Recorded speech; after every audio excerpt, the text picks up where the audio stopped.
Kapitola 17. A tak môj sen pokračoval. Nádejný sa obzrel a zbadal ignoranta. Pozri, ako ďaleko za nami je ten mládenec, povedal kresťanovi. Vidím ho.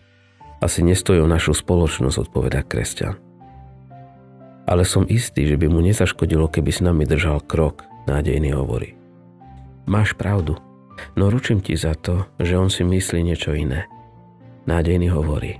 Verím ti, ale nech je ako chce, počkajme ho. Tak aj urobili. Keď sa stretli, kresťan sa ho spýtal. Človeče, prečo tak zaostávaš? Ignorant odpoveda. Rád chodím sám, radšej ako spoločnosti. Tedy pošepkal kresťan nádejnému. Nepovedal som ti, nestoj o našu spoločnosť. Ale keď je už tu, porozprávajme sa s ním. A tak sa obrátili na spolupútnika a opýtali sa ho, ako sa máš? A čo tvoj vzťah s Bohom? Ignorant odpoveda, nazdávam sa, že dobrý. Som plný dobrých pohnutok a myšlienok a to ma teší. Kresťan sa pýta, aké sú to tie dobré pohnutky? Povedz nám o nich. Nuž rozmýšľam o Bohu a o nebi. Kresťan odpoveda, to robí aj Satan. Ignorant hovorí, ale ja po Bohu a nebi túžim. Kresťan odpoveda, no to aj tí, ktorí tam podľa všetkého neprídu. Ako hovorí Božie slovo, duša lenivého človeka si žiada, ale nemá. Ale ja na to nielen myslím, ale všetko kvôli tomu aj opúšťam, odpovedá ignorant. Kresťan hovorí, o tom pochybujem, lebo všetko opustiť je ťažšie, než si človek vie predstaviť. Čo ťa priviedlo k presvedčeniu, že si pre Boha všetko opustil? Hovorí mi to moje srdce, odpovedá ignorant. Jednoducho to viem. Kresťan hovorí, múdry Šalamún povedal, kto sa spolieha na svoj rozum, je blázon. Ignorant odpovedá, no ale ja sa teším na nebo a dúfam, že tam prídem. Kresťan hovorí, ale na čom je položená tvoja nádej? Veď aj tá môže byť klamná. Ignorant odpovedá, moje srdce aj môj život sa spolu zhodujú, takže moja viera je založená na dobrom základe. Kto ti to povedal, že tvoje srdce a tvoj život sa zhodujú? Pýta sa kresťan. Mám predsa rozum, odpovedá ignorant. Ak ti to nepotvrdzuje Božie slovo, iné svedectvo nemá žiadnu cenu, hovorí kresťan. Vari nemôže mať človek dobré myšlienky a nemôže žiť dobrý život podľa Božích prikázaní? Pýta sa ignorant. Áno, môžeš mať dobré myšlienky a dokonca aj žiť dobrý život podľa Božích prikázaní. Lenže jedna vec je to naozaj mať a iná je myslieť si, že to mám, odpovedá kresťan. Ignorant sa pýta, a podľa vás, aké sú to dobré myšlienky a aký je život podľa Božích prikázaní? Kresťan odpovedá, sú o nás samých, o Bohu, o Kristovi a tak podobne. A aké myšlienky o nás sú dobré? Pýta sa ignorant. Také, ktoré sa zhodujú s Božím slovom, odpovedá kresťan. A to sú aké? Pýta sa ignorant.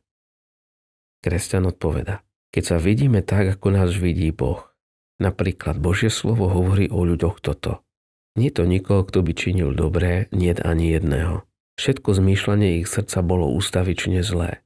Ak si o sebe myslíme toto, tak sú naše myšlienky dobré, lebo zodpovedajú Božiemu slovu. Nemôžem uveriť, že by moje srdce bolo až tak zlé, odpovedá ignorant.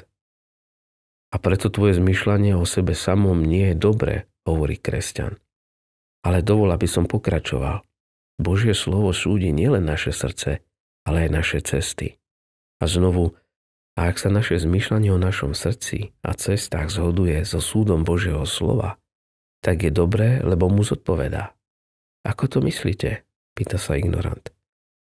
Nuž, Božie slovo hovorí, že cesty človeka sú krivé, nedobré a prevrátené, odpovedá kresťan. Hovorí, že ľudia idú zlou cestou a nepoznali cesty pokoja. Preto keď človek zmýšľa o svojich cestách, to je zo svojom živote takto, sú to dobré myšlienky, pretože sa zhodujú so súdom Božieho slova. No, a aké sú dobré myšlienky o Bohu? Pýta sa ignorant. Tu platí to isté, čo som povedal predtým, odpovedá kresťan. Ak sa naše myšlienky o Bohu, jeho existencii a vlastnostiach zhodujú s tým, čo hovorí Božie slovo, potom sú dobré.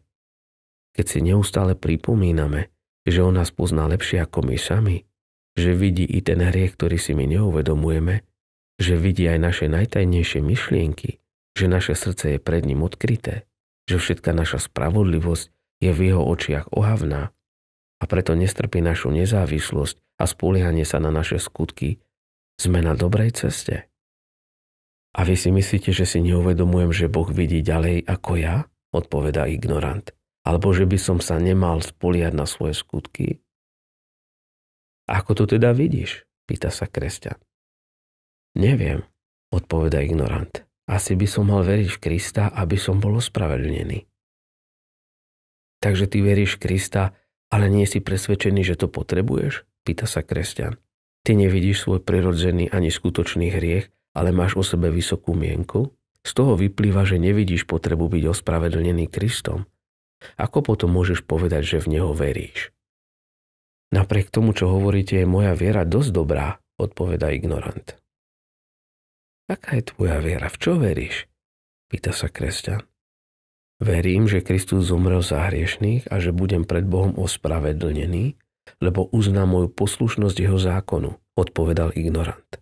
A verím aj tomu, že Kristus svojimi zásluhami učiní svojmu otcovi plnenie mojich náboženských povinností príjemným.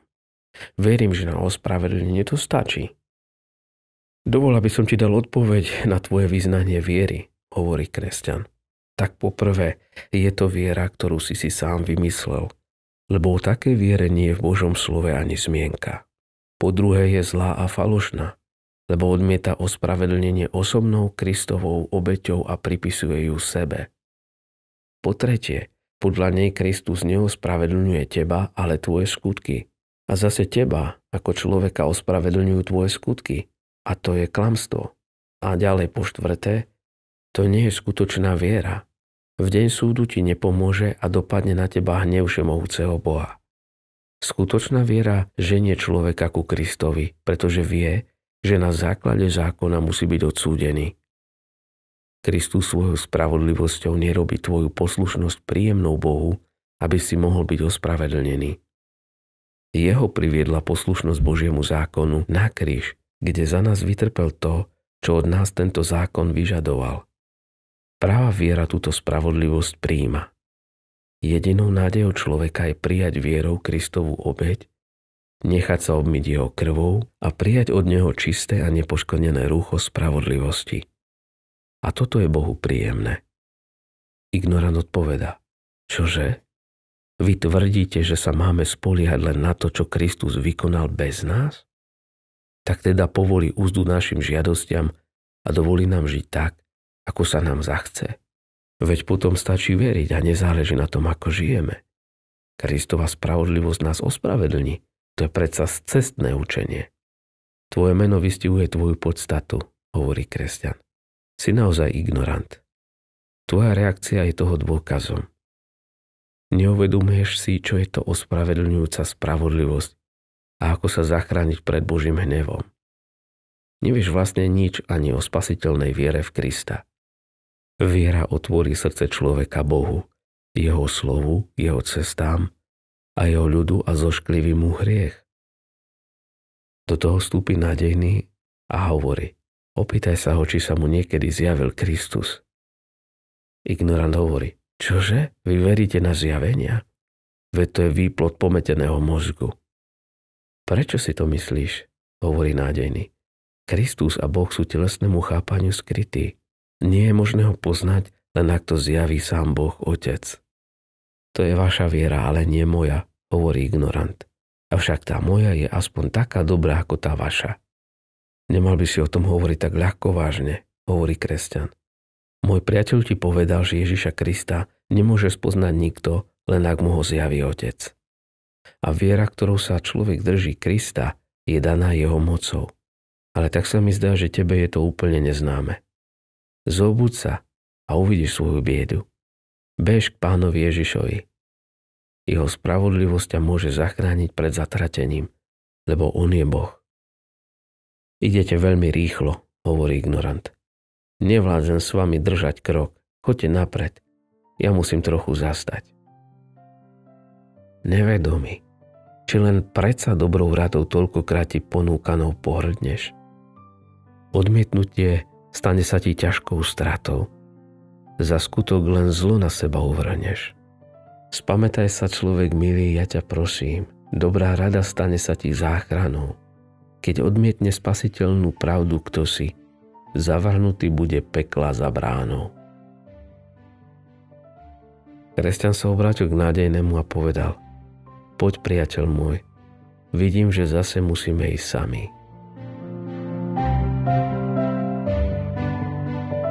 Kapitola 18. Vo svojom sne som videl, ako išli rýchlym krokom a ignorant pokrývkával za nimi.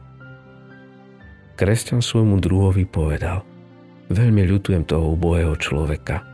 Zle sa mu povodí. Je to smutné, ale takých ľudí je v našom meste veľa. Celé rodiny a ulice a aj medzi pútnikmi, odpoveda nádejný. O tom hovorí písmo. Oslepil ich oči, aby nevideli, odpovedá kresťan. Čo si o tom myslíš? Myslíš, že nie sú usvedčovaní z hriechu a nevidia, že to, v akom sú stave, je nebezpečné? Odpoveď si na to sám, si starší, hovorí nádejný. Dobre, hovorí kresťan. Nazdávam sa, že Boh ich usvedčuje z hriechu, no keďže sú nevedomí, nerozumejú tomu, že je to na ich dobro. Preto sa zúfalo snažia Boží hlas umlčať a ďalej si nahovárajú, že ich cesta je dobrá. Súhlasím s tým, že bázeň slúži ľuďom na dobré a nabáda ich vydať sa na púť, hovorí nádejný. Presne tak, ale musí to byť pravá bázeň, odpovedá kresťan. Vtedy platí, čo hovorí Božie slovo. Bázeň pred Hospodinom je počiatkom múdrosti. Ako by si definoval pravú bázeň? Pýta sa nádejný. Pravá bázeň musí mať 3 znaky. Poprvé vyvolajú usvedčenie z hriechu. Po druhé, nabáda človeka, aby išiel ku Kristovi a prijal jeho spasenie. A po tretie, plodí a udržiava v človekovi úctu k Bohu, k jeho slovu a jeho cestám. Bázeň pôsobí, že sa človek bojí odvrátiť od Boha a jeho slova a prilnúť k niečomu, čo by zneúctilo Boha alebo zarmútilo Ducha Svätého, alebo by dalo nepriateľovi príčinu rúhať sa. Áno, je to tak, hovorí nádejný. Pozri, tu už sme na konci zakliatého poľa. Unavuje ťa náš rozhovor? Opýtal sa kresťan. Nie, ale chcel som vedieť, kde sme, odpoveda nádejný. Už máme len kúsok, hovorí kresťan. Ale vráťme sa k nášmu rozhovoru. Človek často nevie, že usvedčovanie z hriechu je na jeho dobro a preto sa ho usiluje umlčať. A ako to robí? Pýta sa nádejný. V prvom rade si myslí, že je to satanová práca. Má strach, že to spôsobí jeho záhubu. Bojí sa o svoju vieru, o takú, akú má. Nevie, že to nie je viera od Boha. Namýšľa si, že nesmie pociťovať strach a obavy, a preto proti tomu bojuje a ubezpečuje sa v svojom poznaní. Obáva sa o svoje svätúškárstvo a preto sa ho drží. To poznám z vlastnej skúsenosti, odpovedal nádejný. Ale zmeňme tému, hovorí kresťan. Súhlasím, ale teraz začni ty, odpoveda nádejný. Dobre, poznal si dočasného, ktorý bol veľmi horlivý? Pýta sa kresťan. Že či, a dobre, býval v meste bez milosti, nedaleko mesta Počestnosť. Domal hneď vedľa istého odvrátenca. Kresťan hovorí. Ten bol istý čas prebudený a videl svoje hriechy aj odplatu za ne. A ja si to myslím. Býval som nedaleko, hovorí nádejný. Často prišiel ku mne uplakaný. Bolo mi ho ľúto. Ale znovu sa potvrdilo, že nie každý, kto hovorí Ježišovi Pane, Pane, vodí do kráľovstva nebeského. Kresťan hovorí, raz mi povedal, že je rozhodnutý vydať sa na púť. Potom sa však zoznámil s akýmsi samospasiteľným a úplne sa mi odcudzil. Keď už o tom hovoríme, chcel by som vedieť, prečo sa odvrátil, hovorí nádejný. Ako viem, nebol jediný. Vieš o tom niečo? Viem, ale hovor ty, odpovedá kresťan. Dobre, podľa mňa sú 4 príčiny, prečo sa odvrátil. Tak poprvé, hoci svedomie takých ľudí je živé, ich myseľ zostala nezmenená. Pomaly sa vytráca pocit viny, to znamená poznanie vlastných hriechov i bázeň pred Hospodinom. A prirodzene sa vracajú k starému spôsobu života. Aj Božie slovo hovorí, vrátil sa pes k svojmu vývratku. Možno sa duchovne rozhorlili len preto, že sa báli pekelných múk. Ale ako strach pred zatratením opadáva, chladne ich túžba po nebi a po spasení. Vytratí sa aj vedomie viny, strach pred večnosťou, ale aj túžba po nebi. Ďalšou príčinou, prečo sa odvrátil, je otrocká bázeň. Je to strach pred ľuďmi. Písmo hovorí, že strach pred ľuďmi kladie osídlo. Zdanlivo horlia za nebo, ale dívajú sa okolo seba, čo na to hovoria ľudia. Keď počiatočný strach zo zatratenia ustúpi, prichádzajú na iné myšlienky.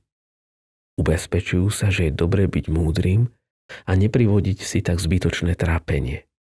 A tak sa vracajú späť do sveta. Potupa, ktorá sprevádza práve kresťanstvo, leží ako balva na ich cesta. Sú pyšní a kresťanstvo je v ich očiach opovrhnutia hodné. Keď sa pocit hrôzy z pekla a z budúceho hnevu stratí, vracajú sa k hriešnemu životu. A aj keď majú vedomie viny a odplaty za hriech, nechcú vidieť svoju biedu a skutočný stav, hoci práve to by im pomohlo dostať sa tam, kde sa utiekajú spravodliví a mohli by tam byť v bezpečí. Žiaľ, vyhýbajú sa myšlienkam na vinu a zatratenie. Svoje srdce zatvrdzujú stále viac a volia si také cesty, ktoré ich odvádzajú od Boha. Kresťan odpovedá, úplne si to vystihol. Hlavnou príčinou toho všetkého je, že sa nezmenila ich myseľ a vôľa. Je to tak, ako keď zločinec stojí pred sudcom. Je skrúšený a zdá sa, že ľutuje, čo urobil. Ale on sa pritom iba bojí, že ho obesia. Ak by dostal slobodu, pravdepodobne bude svoje činnosti pokračovať. Jeho myseľ sa nezmenila. Je to ten istý človek. Nádejný hovorí, už vieme, prečo sa vracajú späť do sveta. Ale čo sa deje v ich živote? Kresťan odpovedá, snažia sa nemyslieť na Boha, na smrť a na posledný súd.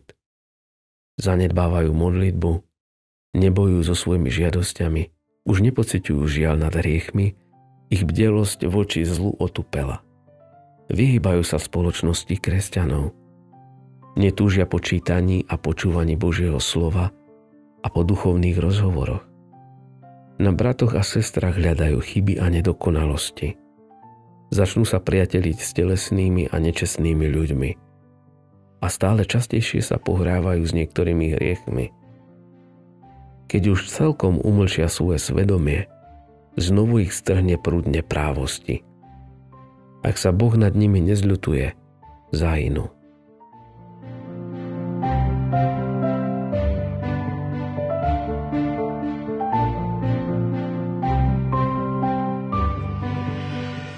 Kapitola 19. Môj sen pokračoval. Pútnici prešli cez zakliaté pole a vkročili do zeme zasľúbenia. Vzduch tam bol veľmi príjemný a cesta rovná. Počuli spev vtákov a videli kvitnúť nové kvety. Slnko svietilo deň i noc, lebo je to krajina za dolinou tvojne smrti i za územím obrazu falca.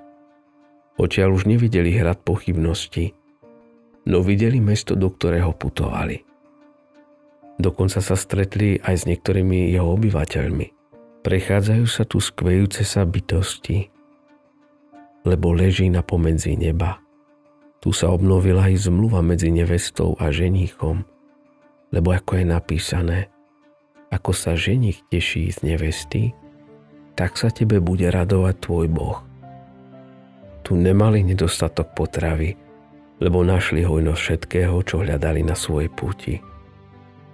Počuli hlasy, ktoré vraveli, volaj hlasno, neboj sa, aj hľa Hospodin Pán prichádza s mocou.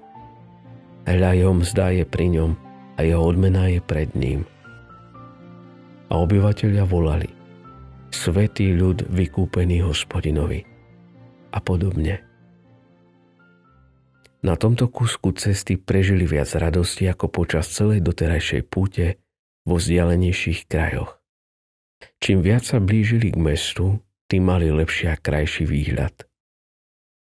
Mesto bolo z periel a drahokamov. Jeho ulice boli vydláždené zlatom. Kresťan od slávy mesta a od blesku slnečných lúčov, ktoré sa na ňom odrážali, túžbou ochorel. I nádejného sa to dotklo. Premohla ich túžba ako bolesť a volali: Ak nájdete môjho milého, povedzte mu, že som chorá od lásky. Napokon sa pozviechali a išli ďalej. Stále viac sa blížili k mestu. Videli ovocné sady, vinice a záhrady, ktorých brány boli otvorené smerom na kráľovskú cestu. Keď prišli na miesto, spýtali sa záhradníka, ktorý stál na ceste: Čie sú to krásne vinice a záhrady? Záhradník odvetil: Patria kráľovi a sú vysadené pre jeho radosť a na povzbudenie pútnikov. Zavedol ich do viníc a ponúkol im, aby sa občerstvili. Ukázal im kráľové chodníky a altánky, kde rád oddychoval. Tam pobudli a zaspali. Videl som, že pútnici tu zo spánku rozprávali viac, než v bdelom stave. Keď som sa tomu čudoval, povedal mi záhradník: Prečo ťa to prekvapuje? To vďaka ovociu, hroznu týchto viníc. Keď sa tí dvaja zobudili, pobrali sa ďalej. Vystupovali hore do mesta. Jas slnka, ktorý sa odrážal od mesta, bol tak veľký, že nemohli naň hľadieť s otvorenými očami. Na ceste stretli dvoch mužov s kvejúcom sa rúchu, ktorých tváre žiarili. Tí sa spýtali pútnikov, odkiaľ idú. Keď im na otázky odpovedali, kde nocovali, aké ťažkosti a nebezpečenstva prekonali a aké potešenia na svojej ceste zažili, muži povedali: Už vás čakajú iba 2 prekážky a budete v meste. Kresťan a jeho druhých prosili, aby išli s nimi. A oni súhlasili. Šli spolu až po bránu mesta, ktorú od nich oddelovala hlboká rieka. Nebol tam však žiaden most. Pútnici sa veľmi zľakli. Muži im povedali: Tú rieku musíte prejsť, lebo inak sa nedostanete k bráne.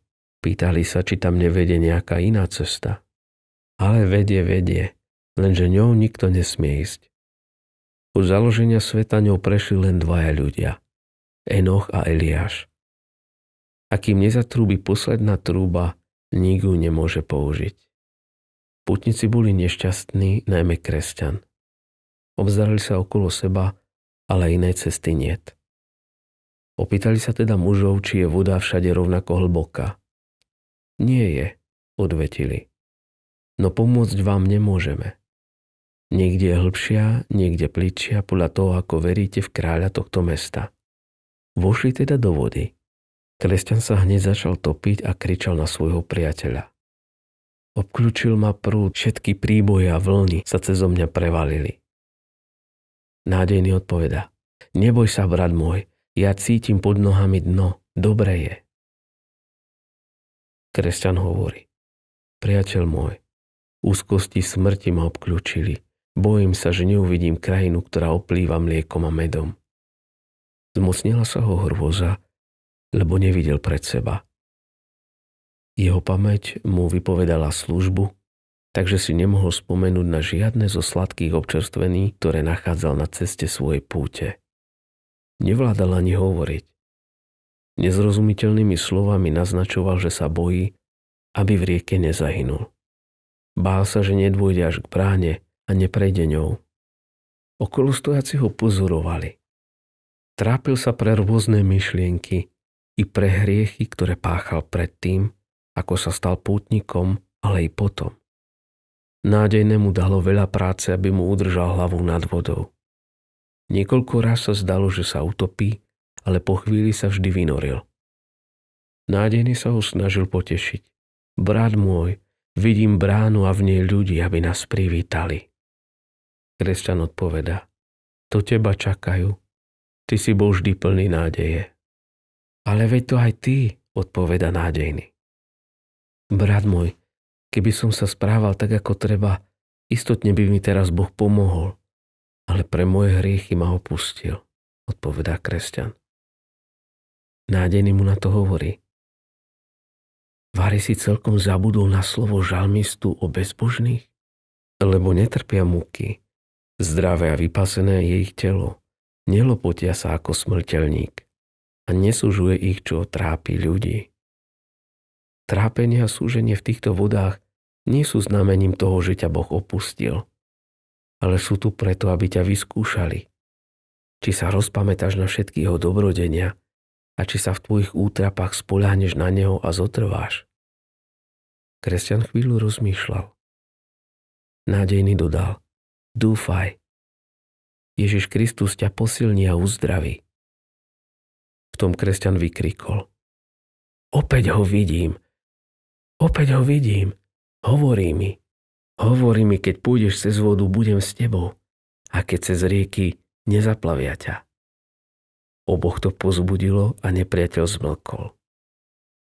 Kresťan cítil pôdu pod nohami, lebo našli brod. Na druhom brehu ich už čakali ich sprievodcovia, skvejúci sa muži. Pútnikov privítali a povedali. O vás platí slovo písma. Či nie sú všetci služobnými duchmi posielanými slúžiť tým, čo majú zdediť spasenie? Prišli spolu až k bráne. A treba podotknúť, že mesto ležalo na vysokom vrchu, no pútnici stúpali s ľahkosťou, lebo tí dvaja muži ich viedli za ruky. Okrem toho v rieke zložili a zanechali svoje smrteľné rúcho.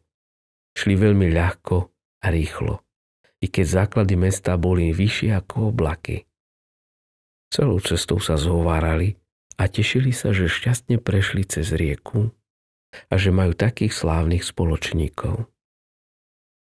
Ich rozhovor bol okolo slávy mesta. Sprievodcovia im prezradili, že jeho krása a sláva je nevysloviteľná.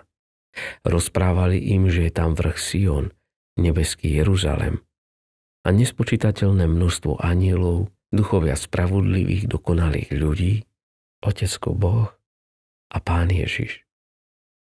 A dodali, idete do Božieho raja, kde uvidíte strom života a budete jesť z jeho večne sviežeho ovocia. Dostanete biele rúcho a každý deň po celú večnosť budete chodiť a hovoriť s kráľom. Tam už neuvidíte to, čo vás sužovalo tu na zemi, ani starosti, choroby, trápenie a smrť, lebo to všetko už pominulo.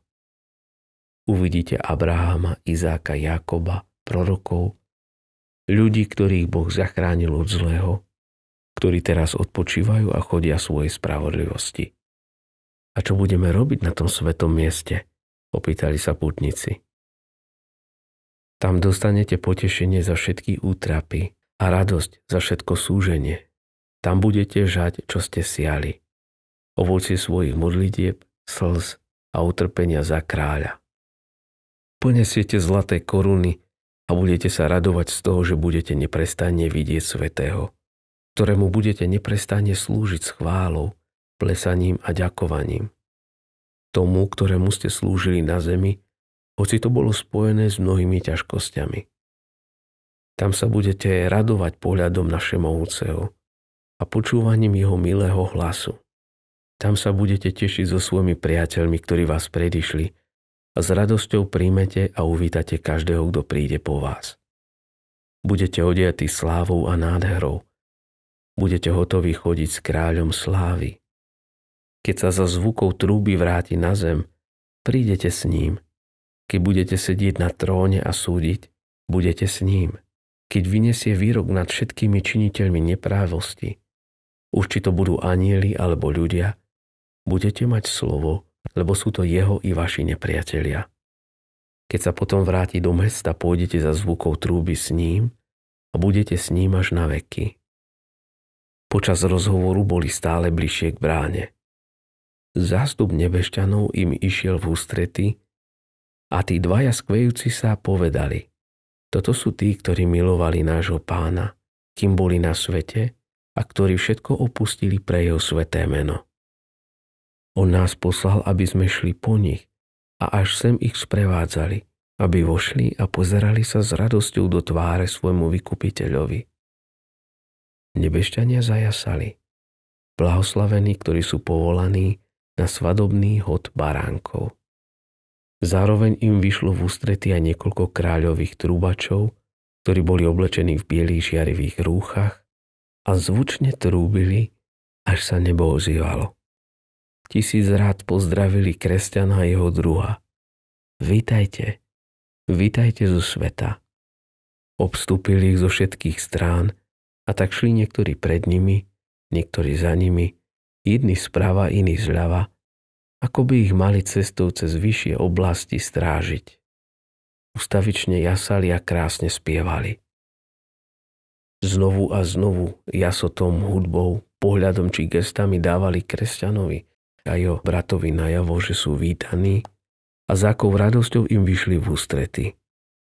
Boli ako vo vytržení, keď videli anjelov a počuli ich krásny spev. Už jasne videli i samo mesto. Zdalo sa im, že na ich uvítanie zvonia všetky zvony. Ale nadovšetko ich blažila myšlienka, že budú bývať v takej úžasnej spoločnosti a to už navždy. Ktorý jazyk by vedel vysloviť ich radosť, alebo ktoré pero by to vedelo opísať? Takto prišli až k bráne. Čítali zlatý nápis nad ňou. Blahoslavení, ktorí perú svoje rúcha, aby mali právo na strom života a vošli bránami do mesta. Potom som vo svojom sne videl, že skvejúci sa muži im kázali pri bráne zavolať. Poslúchli a ponad bránu pozreli Enoch, Mojžiš, Eliáš a iní, ktorým povedali: Títo pútnici vyšli z mesta skazy, lebo milujú kráľa tohoto miesta. Kresťan a nádejní im odozdali svoje svedectvá, ktoré dostali na počiatku svojej cesty. Oni ich zaniesli kráľovi, ktorý si ich prečítal, a opýtal sa, kde sú tí muži? Oni odpovedali: stoja vonku pri bráne. Kráľ rozkázal: otvorte brány, nech vojde spravodlivý ľud, ktorý zachováva vernosť. Potom som vo sne videl, že pútnici vošli do brány a ihneď ako vstúpili, boli premenení a mali oblečené rúcho, ktoré žiarilo ako zlato. Niektorí im vyšli v ústrety s harfami a korunami a dali im ich.